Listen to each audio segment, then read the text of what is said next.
ആയി കഴിഞ്ഞാൽ ice cream mandatory ആണല്ലോ. അൽഫോൺസോ മാംഗോ ചേച്ചിക്ക്. ഏത് പാതിരാത്രിയിൽ ഐസ്ക്രീം ഏറ്റവും ഇഷ്ടമുള്ള ഒരാളാണ് ഞങ്ങളുടെ ബിന്ദേച്ചി. നമ്മൾ ഐസ്ക്രീം കഴിച്ചു തുടങ്ങിയിട്ട് പാറു ഇവിടെ ഏത് ഐസ്ക്രീം വാങ്ങിക്കണമെന്ന് ആലോചിച്ചോണ്ടിരിക്കുക.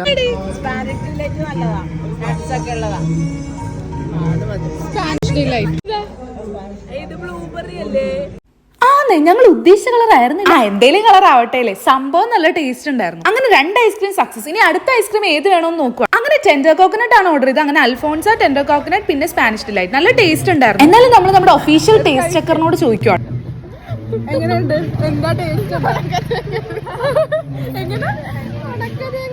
ഉത്സവത്തിന്റെ ഏറ്റവും ഫൺ പാർട്ട് എന്ന് വെച്ചാൽ ഇങ്ങനെ ഈ ഐസ്ക്രീം ഒക്കെ കഴിച്ച് വീട്ടിൽ പോകണം. പരിപാടി കഴിഞ്ഞ ഐസ്ക്രീം കഴിച്ച് പുറത്തിറങ്ങിയപ്പോഴാണ് ഞങ്ങളുടെ നീനു ചേച്ചി വന്നത്. പരിപാടി തീർന്നിട്ട പാവം എന്റെ നീനു ചേച്ചി. പിന്നെ നമുക്ക് ഇങ്ങനത്തെ സിറ്റുവേഷൻസ് ഇടക്കിടക്ക് ഉണ്ടാവാറുണ്ട് കേട്ടോ.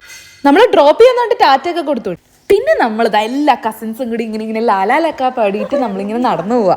നമ്മുടെ ഈ വഴി എന്ന് വെച്ചാൽ നല്ല വിസ്താരമുള്ള വഴിയാണ്, അതുപോലെ നല്ല ലൈറ്റും ഉണ്ട്. അങ്ങനെ ഞങ്ങളിതാ നേരെ വീടെത്തി. അപ്പൊ അത്രയൊക്കെ ഉള്ളൂ ഗൈസ്, ബൈ.